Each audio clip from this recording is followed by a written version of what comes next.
Salut à tous, on se retrouve ce soir pour l'épisode 2378 de l'After Zap Image. On commence en ce dimanche soir avec le maillot officiel de Tottenham qui vient d'être dévoilé et c'est officiel. Voilà le nouveau maillot des Spurs pour la saison prochaine. Donc un maillot qui ressemble beaucoup à celui de cette saison, même celui de la saison dernière. Toujours un maillot de couleur blanc avec les sponsors, donc Aya en rouge et Nike en bleu. Donc voilà le nouveau maillot de cette équipe de Tottenham. Donc qu'est-ce que vous en pensez de ce nouveau maillot? Parce qu'on peut voir sur le Twitter ActuFoot, on pouvait mettre un petit vote, une étoile, 2, 3 ou 4 étoiles. Donc plus il y a d'étoiles, plus il est beau le maillot.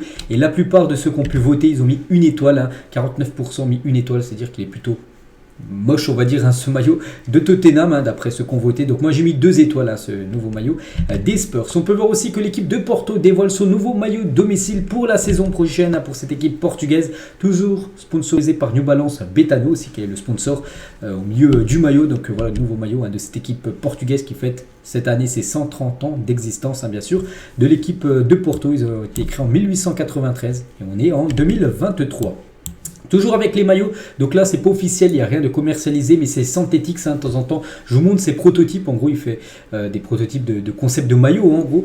Puis ce concept de maillot du TFC pour l'Europa League saison prochaine. N'oubliez pas que Toulouse jouera l'Europa League, ils sont qualifiés. Et voilà ce maillot, pour après qu'il soit commercialisé, il faut encore beaucoup d'étapes, tout ça, mais lui il fait juste des concepts de maillot, et c'est vrai qu'il serait sublime, ce maillot de Toulouse. Et la même chose aussi, toujours avec synthétique, c'est avec le maillot du Paris Saint-Germain aussi qui serait sublime, s'il venait commercialisé, on peut dire, dans les années futures. Toujours avec le PSG, on va parler de Messi. Donc aujourd'hui on est dimanche, donc c'était mercredi soir. On avait tout ça appris, voilà. Le départ, enfin on savait déjà qu'il quittait le PSG, mais plutôt son arrivée du côté de l'Inter Miami. Le départ de Messi, une perte économique pour le PSG. Donc Messi a beaucoup apporté aux champions de France. Son départ risque de ne pas être neutre pour les finances du club. C'est vrai que le PSG va économiser son énorme salaire, parce qu'il touchait à peu près aux alentours des 50 millions d'euros en salaire. Mais le problème c'est que bon, voilà, il y aura plus ça à payer pour le PSG, mais le PSG va quand même perdre de l'argent, parce que les sponsors qui sponsorisaient le PSG avaient augmenté leur offre, tout simplement, vu que Messi jouait du côté de Paris, vu qu'il vient de quitter l'équipe de Paris. Alors, ils vont payer un peu moins, donc aussi économiquement, bien sûr, pour le PSG, ça sera un coup dur. Et toujours avec la Pulga, on va faire le bilan de sa carrière, ce joueur qui a joué plus de 1037 matchs dans sa carrière pour 806 buts, 303 passes D et 43 trophées. Donc là, bien sûr, les stats sont énormes. Il est considéré, donc pour moi, c'est le meilleur joueur de l'histoire du football. Il y en a qui me placent peut-être sur le podium, peut-être il y en a qui mettent dans le top 5, mais voilà, ça reste bien sûr un joueur, même si tu préfères Ronaldo, tu détestes Léo Messi, tu es obligé bien sûr de reconnaître qu'il a un talent énorme, bien sûr, La Pulga. Et s'il avait accepté, les gars, la proposition comme de l'équipe de Al Hilal, qui était une offre de 1,2 milliard d'euros sur 2 ans, regardez ce qu'il aurait pu toucher, donc 600 millions d'euros par an. Donc là, du côté de l'Inter Miami, ça aux alentours des 47 millions d'euros. Donc là, il aurait pu toucher 12 fois plus, en gros, en rejoignant l'Arabie Saoudite. Donc chaque seconde qui s'écoule, même quand il dort, c'est pas que quand il joue, bien sûr, ça aurait été 20 euros dans la poche de Léo Messi, ça aurait été plus de 1200 euros le SMIC par minute.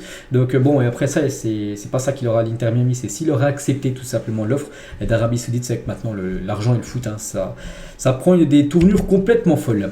Et toujours avec Messi, parce que voilà, c'est quand même le gros transfert de la semaine, donc sera l'ambassadeur de la Coupe du Monde 2026. C'est peut-être aussi pour ça qu'il est parti là-bas du côté des États-Unis, parce que la prochaine Coupe du Monde sera aux États-Unis. On pense en plus qu'il la jouera à cette Coupe du Monde aux États-Unis, Canada et Mexique, pour être complet. Donc voilà, ce sera l'ambassadeur de cette future Coupe du Monde.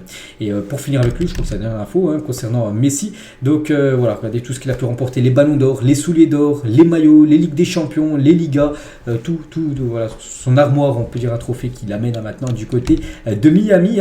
Et l'Inter Miami donc veut récupérer et surtout recréer le Barcelone Prime. Donc ils ont déjà fait Léo Messi, qui est le meilleur du Barça Prime. Ils aimeraient faire maintenant Alba, Busquets et Suarez. N'oubliez pas que Alba et Busquets, ils ont annoncé officiellement leur départ du côté du Barça, donc ça peut être aussi jouable pour l'Inter Miami. Et Luis Suarez aussi, qui est un très grand copain de Messi, pourrait lui aussi débarquer du côté de l'Inter Miami. Imaginez les gars, c'est combien? C'est 4 là les gars, du côté de l'Inter Miami. Pourquoi pas, je pense qu'il y a des chances que ça se fasse. Voilà, ces 4 là du côté de Miami. Du côté de Barcelone, donc Neymar, le plan B du Barça, j'en ai déjà parlé il y a quelques jours, je crois que c'était jeudi, j'avais parlé que Neymar s'était proposé tout simplement au Barça. Donc pour l'instant, le Barça pas très intéressé, mais ça pourrait changer vraiment si le Barça voit pas mal d'échecs, on peut dire, dans le mercato. Pourquoi pas Neymar? Après, il faudrait que Neymar, bien sûr, fasse un gros effort financier, parce que là, son salaire qui touche du côté du PSG, c'est impossible de l'assumer du côté de Barcelone. On va parler de Declan Rice, qui a gagné mercredi dernier l'Europa Conference League, et le président de West Ham, David Sullivan, confirme que Declan Rice quittera le club cet été. Il a dit: nous lui avons promis qu'il pourrait partir. Donc il a bonne sortie, il n'en avait pas les saisons précédentes. Il a décidé de partir. C'est pas quelque chose que nous voulions qu'il se produise, car on lui avait proposé un nouveau contrat de plus de 235 000 euros par semaine il y a 18 mois. Il l'a refusé parce que lui, il a l'ambition de quitter cette équipe de West Ham. Donc voilà, c'est sûr qu'il a bonne sortie maintenant. Ça sera quoi son futur club? On ne sait pas. Il y a peut-être l'équipe du Bayern Munich, les gars, qui pourrait être le futur club, on peut dire, de Declan Rice. C'était une petite photo de lui. C'était à la fin du match gagné contre la Fiorentina mercredi dernier. Intérimaire et sauveur du FC Nantes, donc Pierre Aristote. Je ne sais pas comment ça se dit, bref, va signer un contrat de 2 ans avec les Canaries. Le technicien commence déjà à préparer son mercato pour la saison prochaine. N'oubliez pas, lui, il avait remplacé l'ancien coach du côté Comboré. Il avait pris cette équipe de Nantes pour objectif maintenir cette équipe de Nantes, et du coup il a été confirmé au poste d'entraîneur. Du coup c'est maintenant lui l'entraîneur numéro 1 de cette équipe de Nantes pour les 2 prochaines saisons. Donc voilà l'objectif de Nantes saison prochaine, faire une meilleure saison que cette saison, parce que là ils ont vraiment frôlé, on peut dire, avec la Ligue 2.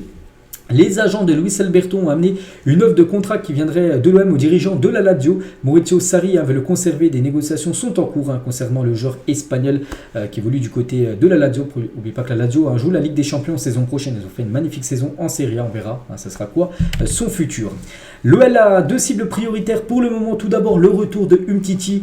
Le joueur est estimé entre 3 et 4 millions d'euros. Donc ça, c'est totalement jouable, bien sûr, pour Lyon. 3 à 4 millions d'euros, je pense qu'ils peuvent trouver cette somme pour faire revenir Umtiti. Après, ils ont aussi Florentino Luis, un joueur du Benfica. Bon, lui, c'est 10 fois plus cher. Il est estimé à environ 40 millions d'euros. C'est un joueur du Benfica, mais qui est beaucoup plus jeune, bien sûr, que Umtiti. Donc on verra, bien sûr. Déjà, je pense Umtiti, c'est quasiment sûr que ça soit fait. Après l'autre, ça sera un peu plus compliqué vu qu'il y a plus d'argent à débourser.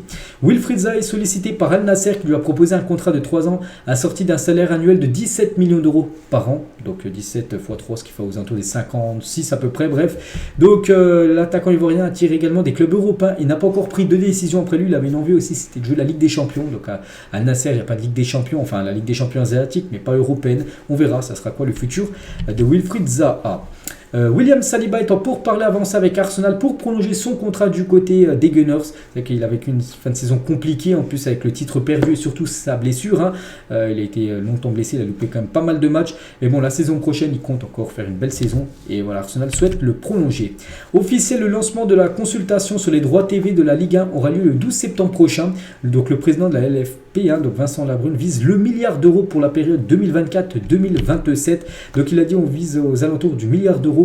Même si le contexte macroéconomique et financier est délicat, c'est peut-être un peu optimiste, mais on a une marge de progression importante sur l'international. En France, c'est un peu plus compliqué, surtout quand l'acteur majeur Canal+ ne souhaite pas participer. Mais au travail, on voit des gens.